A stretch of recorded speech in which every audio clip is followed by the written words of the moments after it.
சுவையான மெதுவடை, அதுவும் எண்ணெய் குடிக்காம நல்லா புசு புசுன்னு வரணுமா, நம்ம ஹோட்டல்ல வாங்கி சாப்பிட்ற மாதிரி மெதுவடை. இது வந்து சட்னி வச்சு நாங்கள் சாப்பிட்டோம். நீங்கள் இதுக்கு சாம்பார் கூட வச்சு இது சாம்பாரில் ஊற போட்டு கூட சாப்பிட்டா செம்ம டேஸ்டியாக இருக்குங்க. எப்படி செய்யலான்னு பார்க்கலாம் வாங்க. வெல்கம் டு மாசேனா குக் சேனல். எல்லாரும் எப்படி இருக்கீங்க? சுவையான மெதுவடை, அதுவும் மிக்சியில் அரைச்சி மாவு எப்படி செய்யலான்னு பார்க்கலாம். அதுக்கு வந்து நான் இன்னைக்கு 1 கப்பு உளுந்தம்பருப்பு எடுத்துக்கிட்டேன். 250 ml கப்பில் வந்து உளுந்து எடுத்துக்கிட்டு அதை வந்து ஒரு 2 மணி நேரத்துக்கு ஊற வச்சுட்டேன். அதோட ஃப்ரிட்ஜில் ஒரு 15 நிமிஷத்துக்கு வச்சு எடுத்துக்கிட்டேங்க. அப்போ வந்து அந்த தண்ணி வாட்டர் வந்து கொஞ்சம் கூலிங்காக இருக்கும். அந்த மாவு வந்து கூலிங்காக அரைக்கிறதுக்காக தாங்க அது இந்த மாதிரி பண்ணிக்கிட்டேன். அதில் மிக்சியில் நல்லா அரைச்சிட்ட பின்னாடி இப்போ வந்து ஒரு 1/4 கப்பு தண்ணி அதில் இருக்கும். அந்த 1/4 கப்பு தண்ணியை மட்டும் கொஞ்சமாக ஊற்றி பார்த்து அரைச்சிக்கோங்க. அதுக்கு மேலே தண்ணி ஊற்றாதீங்க. அப்புறம் மாவு தண்ணி ஆயிடுச்சுன்னா வடை போட வராது. வடை போட அப்புறமா எண்ணெய் குடிக்க ஆரம்பிச்சிடும் வடை. அது பார்த்து ஊற்றிக்கோங்க. இதோட இது நல்லா வந்து 2 வாட்டி நான் இன்னைக்கு போட்டு அரைச்சிட்டு ஒரு பவுலில் இந்த மாவு எல்லாத்தையும் ட்ரான்ஸ்ஃபர் பண்ணிக்கலாம்.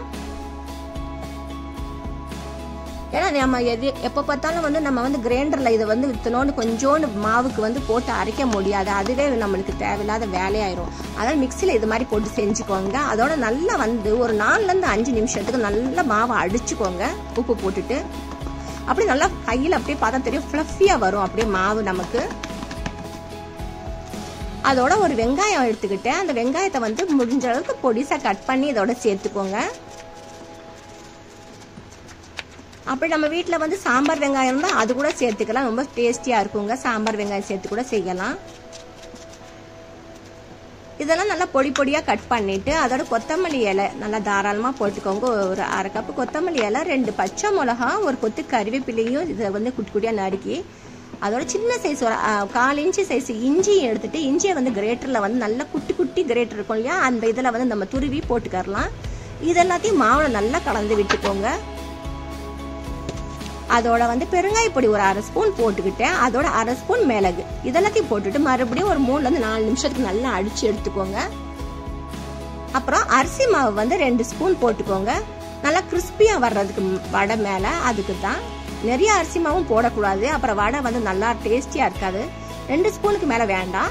அதோட நம்ம எண்ணெயை நல்லா வந்து கடாயில வந்து சூடு பண்ணிட்டு ஒரு பந்து மாதிரி கையை நல்லா தண்ணியில நனைச்சிட்டு இது மாதிரி மாவு எடுத்துக்கிட்டு நம்ம நடுவில் வந்து தம் ஃபிங்கர் வச்சு கட்டை விரல வச்சு நல்லா வந்து ஹோல் போட்டுட்டு அந்த வடையை வந்து நம்ம எண்ணெயில போட்டுடலாங்க. எண்ணெய் வந்து சூடாயிட்ட பின்னாடி ஃப்ளேமை கம்மி பண்ணிக்கோங்க. மீடியம் ஃப்ளேம் வச்சுக்கோங்க. ஏன்னா வடை உள்ளக்க நல்லா வேகணும் இல்லையா, அதனால தான் நான் இன்னைக்கு கொஞ்சம் பெருசாவே வடை போட்டுக்கிட்டேன். நம்ம கடையில எல்லாம் வாங்கி சாப்பிட்டா வடை கொஞ்சம் பெருசா இருக்கும் இல்லையா, அது மாதிரி போட்டுக்கிட்டேன்.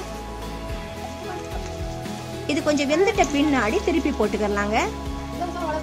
நல்லா லைட்டா கலர் சேஞ்ச் ஆகும். சூப்பரா இருக்கும் பாக்குறதுக்கே.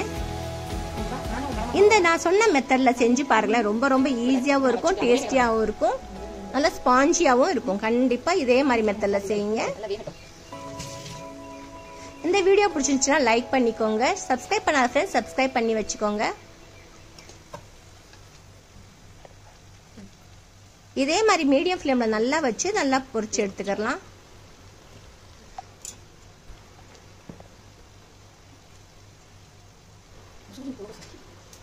ஆனா 2 பக்கம் நல்லா கலர் சேஞ்ச் ஆயிட்ட பின்னாடி எடுத்துடலாங்க.